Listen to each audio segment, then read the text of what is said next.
ಎಲ್ರಿಗೂ shining star YouTube ಚಾನಲ್ಗೆ ಸ್ವಾಗತ. ಎಲ್ಲರಿಗೂ ಮಕರ ಸಂಕ್ರಾಂತಿಯ ಶುಭಾಶಯಗಳು. ನಮ್ಮ ಮನೆಯ ಸಂಕ್ರಾಂತಿ ಹೇಗಾಯಿತು ಅಂತ ತೋರ್ಸೋಕ್ಕೆ ಈ ವ್ಲಾಗ್. ಬೆಳಗ್ಗೆ ಎದ್ದು ಮನೆ ಕೆಲಸ ಎಲ್ಲ ಮುಗಿಸಿ ನನ್ನ ಪುಟಾಣಿಗಳಿಗೆಲ್ಲ ರೆಡಿ ಮಾಡಿ ನಮ್ಮತ್ತೆ ಕಾಲು ಚೇನ್ ಹಾಕ್ತಿದ್ರು. ಬ್ರೇಕ್ಫಾಸ್ಟ್ಗೆ ನಮ್ಮತ್ತೆ ಸಿಹಿ ಪೊಂಗಲ್ಲು, ಕಡಲೆಕಾಯಿ, ಗೆಣಸು ಬೇಯಿಸಿದ್ರು. ಅದನ್ನು ನನ್ನ ಹಸ್ಬೆಂಡ್ಗೆ ಹಾಕ್ಕೊಟ್ಟು ನಾನು ಸ್ನಾನ ಮಾಡಿ ರೆಡಿ ಆಗ್ತಾ ಇದ್ದೀನಿ. ರೆಡಿ ಆಗಬೇಕಾದ್ರೆ ನನ್ನ ಮಗಳು ಸಿಕ್ಕಾಪಟ್ಟೆ ಕಿರಿಕಿರಿ ಮಾಡ್ತಿದ್ಲು. ನನ್ನ ದೊಡ್ಡ ಮಗಳು ಸಂಹೌ ಮ್ಯಾನೇಜ್ ಮಾಡ್ಕೊಂಡು ರೆಡಿ ಆದೆ. ಇದು ಇವತ್ತು ನನ್ನ ಹಬ್ಬದ ಡ್ರೆಸ್ ಆಗಿದೆ. ಹೀಗೆ ಕಾಣ್ತಾ ಇದ್ದೀನಿ ರೆಡಿ ಆದ ನಂತರ.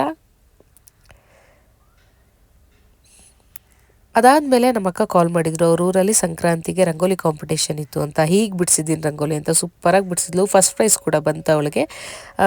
ನಾನು ಮನೆಯಲ್ಲಿ ಪೂಜೆ ಮಾಡಿದೆ. ನಾನು ನನ್ನ ದೊಡ್ಡ ಮಗಳು ಇಬ್ಬರು ಸೇರಿಕೊಂಡು ಮನೇಲಿ ಪೂಜೆ ಮಾಡಿದ್ವಿ. ಪೂಜೆ ಆದ ನಂತರ ನಮ್ಮ ಮನೆ ದೇವ್ರ ಮನೆ ಹೀಗೆ ಕಾಣ್ತಾ ಇತ್ತು. ತುಂಬ ಬ್ಲೆಸ್ಸಡ್ ಫೀಲಿಂಗ್ ಅನಿಸ್ತು. ಬೆಳಗ್ಗೆ ಎದ್ದು ಮಕ್ಕಳಿಗೆಲ್ಲ ಸ್ನಾನ ಮಾಡಿಸಿ ರೆಡಿಯಾಗಿ ನಾವು ರೆಡಿಯಾಗಿ ಹಬ್ಬದ ದಿನ ಮನೇಲಿ ಪೂಜೆ ಮಾಡಿದ್ರೆ ಒಂಥರ ಕಳೆ ತುಂಬ ಖುಷಿ ಆಗ್ತಿತ್ತು. ನನ್ನ ಪುಟಾಣಿ ನಾನು ಹೀಗೆ ಕಾಣ್ತಾ ಇದ್ವಿ ಹಬ್ಬದ ದಿನ. ಯೂಶ್ವಲಿ ನಾವು ಯಾವುದೇ ಹಬ್ಬ ಆಗಲಿ ಊರಲ್ಲಿ ಆಚರಣೆ ಮಾಡ್ತೀವಿ. ಊರಲ್ಲಿ ಫಾರ್ಮ್ ಹೌಸ್ ಇದೆ. ನನ್ನ ಹಸ್ಬೆಂಡ್ ಅವರ ಅಜ್ಜಿ ತಾತ ಇದ್ದಾರೆ ಅಲ್ಲಿ ಹೋಗಿ ಆಚರಣೆ ಮಾಡ್ತೀವಿ. ಮನೇಲೆಲ್ಲ ಮುಗಿಸಿ ಎಲ್ಲರೂ ಊರಿಗೆ ಹೊರಟ್ವಿ. ಊರಲ್ಲಿ ಇವರು ಅವರ ಅಜ್ಜಿ ನನ್ನ ಮುದ್ದು ಮಕ್ಕಳನ್ನ ಎತ್ಕೊಂಡಿದ್ದಾರೆ. ಮಧ್ಯಾಹ್ನ ಆಗೋಗಿತ್ತು, ಎಲ್ಲರಿಗೂ ಹಸುವಾಗಿ ಹೋಗಿತ್ತು. ಊಟ ಮಾಡಿ ಎಲ್ಲರೂ ತಚ್ಚಿ ಮಾಡಿಬಿಟ್ವಿ. ಅದಾದ ನಂತರ ಸಂಜೆ ಎಳ್ಳು ಬೆಲ್ಲ ಬೀರ್ಸೋಕ್ಕೆ ನನ್ನ ಮಕ್ಕಳಿಗೆ ರೆಡಿ ಮಾಡಿದೆ.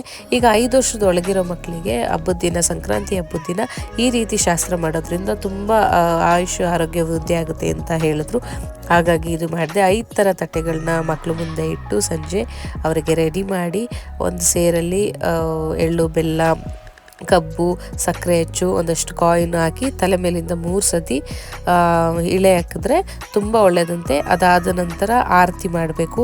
ಸೊ ಇದು ಮಾಡೋದ್ರಿಂದ ಆಯುಷ್ ಆರೋಗ್ಯ ತುಂಬ ವೃದ್ಧಿ ಆಗುತ್ತೆ, ಮಕ್ಕಳಿಗೆ ಒಳ್ಳೆ ಏಳಿಗೆ ಆಗುತ್ತೆ ಅಂತಂದರು. ಹೇಗೋ ಹಬ್ಬದ ದಿನ ಹೆಂಗೂ ರೆಡಿಯಾಗಿದ್ದರು, ಒಳ್ಳೆಯದು ಅಂತ ಅವರ ಮುತ್ತಜ್ಜಿ ಕೈಲಿ ಮಾಡಿಸ್ದೆ.